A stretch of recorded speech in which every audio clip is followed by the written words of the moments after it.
Karnes Podcast with our host, Mitchell Karnes. Mitchell, how are you? And you continue to grind as an author.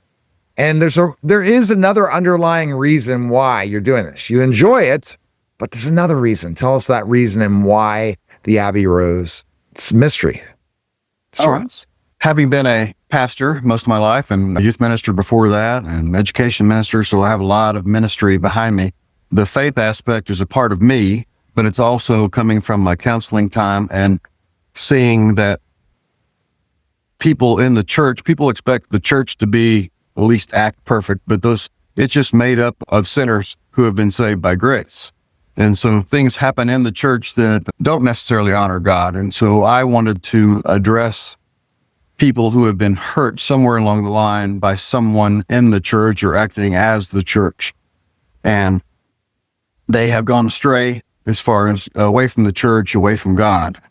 And so Abbey becomes that character, having grown up in a very strict missionary family where her father is not necessarily authentic. He believes, but he controls. He's very strict. He's very judgmental. And so it's like the Old Testament God version. And so she gets pushed away. And when this tragic event happens to her, you see how her father reacts to it, pushing her further away from God and from the church. So with Watergrave, I force her into that church setting because that's where the mystery is. That's where the death is. And as a homicide detective, she has to go into the church and look at the people with her filter. She's expecting all of this hypocrisy. And what she finds is a character who is the widow of the victim, Susan Ripley, who becomes that catalyst for her to start rethinking things. Susan becomes her friend. She also becomes that genuine picture of a Christ-like person that we see. Book 2, I started introducing a second of those kind of characters with her. And book 3 all comes to a head where you have someone who is committing crimes based on the Ten Commandments and taking it literally versus the heart of loving God and loving others.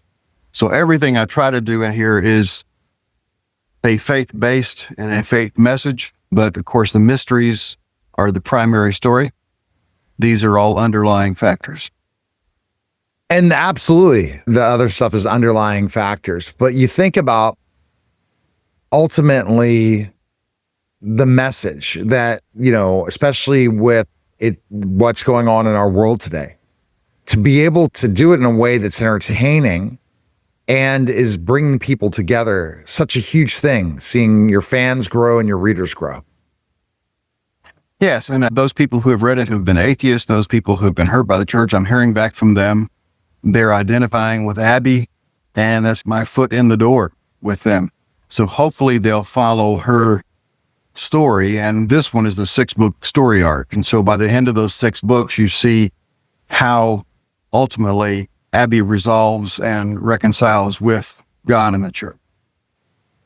And when we see that process happen firsthand, and this is where people are always probably asking, what's going to happen to Abbey? What's going to happen to Abbey? And they expect once it goes on a good course that it's going to stay there, and there are plunges and there are things that trigger her, and so she goes up and down until there's that final steady push forward. And we can't wait to see that. But as to make things entertaining, I'm sure your team tells you got to make it so that Abbey's not completely just dealing with an easy life. It's got to be complex, right? Yes. And her backstory, which, also comes in story by story, book by book, you learn more of what she's been dealing with and trying to suppress. And so that's another reason she's gotten that distance. Yeah, absolutely. And you're hoping, drawing from that, are the people that are left the church understanding how you, especially reading the first book, to see specifically what you're seeing in this journey with Abbey? Yeah, and it's normalized that conversation where it's not just a black and white issue of everything's perfect or everything's terrible. There are real humans living still in sin, dealing with their faith and struggling as you are. you're not the only one out there. Right. And if you're not the only one out there, you got to prove why you're the only one, not the only one out there. And that the one or two people that hurt you don't really speak for the whole and don't really speak for God as that they claim to do. And it's that authenticity that I want to get to, that there are people there. There are genuine people who love you and love God. And it's hard to find them, especially when the way people's social life is different now, right? How people commune is different than they used to be. That's where the church needs to stay around, because it was a place of community where everyone had hopefully the same mindset. And what we find is a lot of churches are giving into the culture, giving up the Bible and giving up what they believe to meet the culture and adapt to it. So tell me, how's that happening? What are you hearing about that? Some of the things that you'll see in Watergrave and that you'll see in The Least of These, which comes out in mid-July, are based on loosely things that I have seen from stories that I know of, that where a youth minister took advantage of his youth, where you have that conflict on control of the church, where there's the stigma of us versus them. At Least of These deals with that homelessness versus the wealth, but it's also an issue for the church. How do we react to those? Do we welcome those who just look like us and act like us and believe like us? Or is God's house open to anyone? And you feel the gospel's not preached in a lot of churches? I think it's preached. I don't think it's lived out. So what do you see? Does that frustrated you to leave as a pastor because of that? Oh, yeah. And even struggling with my own life on that, it's easy to come up with a sermon and preach that within the box, within the walls of the church, but to take that out and to the culture and take that out to the people who are hurting. That's what I'm trying to do with this book and with this writing. And then hopefully that'll build me a platform to be able to talk about that more. Would you ever consider becoming a pastor again? If like later in your career? Yeah, especially if that's what God told me to do, I'll do it. So God told you to stop being a pastor? I feel very strongly that was my season for stepping down, yes. Wow. And do you feel now that you have a better platform with this book? I do. I think I'm reaching more people. And when you're in that church, you're in that internal community, but you're also in that little external community. But this, I've got people that have contacted me from London. I've got people that have read this in Germany, and which blows my mind. Just being able to reach people that I never even thought of reading. And that's the feeling you have that makes so rewarding as an author. And tell people, this didn't happen where you're getting feedback from Germany and all these things in your first books. This is like your really kickoff of where your brand is going. Yes. And of course, that helps with things like this with you. But explain how that feeling is. Before it was like waiting to get feedback. And I talk about this all the time, Mitchell. It was very interesting. I had New York Times bestselling author on my show. I know you're going to be a New York Times bestselling author someday. If you stick with me and we keep going, that's going to happen. You're going to have that moniker. That basically he talked about the struggles as an author. And he was the co-author of The Relic that was made into the movie The Relic.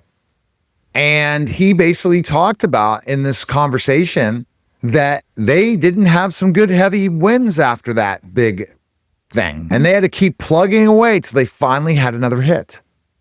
So what does it teach you, Mitchell, as a writer? Persevere. You can't take those little ego hurts and pains and the little wounds along the way and just quit. If you're going to do that, then don't get in the business. Anytime you're in the entertainment business, you got to be ready for the critique. You got to be ready for someone to step in there. And some people make it personal. Some people just make it about the product, which is what it should be on the quality and the content. But some people take the opportunity to jab at you and your beliefs and what you think. And so you just have to stick with it. The first book was probably sold to family and friends only. The second series got a little bit further out there. And then this one, I've learned to get help and to do social media, to do podcasts, to do websites, all of those things. And it's working. And it's a process. Doesn't happen. Yeah. And then the next book comes, and then the next book. But I think that the lesson people need to learn if they've written a book and it's not hit the mustard, it might not be you. It might be the message. It might be the book. But if you love to write, keep doing it. Do what you love to do, and you won't have to work another day in your life if you're great at it. And that's, did you have to look in the mirror at times to see if you felt you were going to be great at something like writing? Did you have to keep going to finally get the validation or that you needed to prove what you've been able to prove with Watergrave? I still don't think I'm great yet, but the funny thing is when I was writing it earlier, I just thought I was the best thing since sliced bread. And I had really no effort put into the editing process. I would write it first and just think this is perfect. And it's editing. It's taking things out that don't matter to the story, making sure that you keep the things that are essential in. Last night I got the first draft of the screenplay sent to me, so we have to pare it down and I have to go through it for content reasons and say, this is essential for the longer story and this isn't. And so by time-wise, we got to cut things out that don't really matter to the whole story. And that can come ruffle your feathers at times. It does. Because you think, I put it in there, it's important.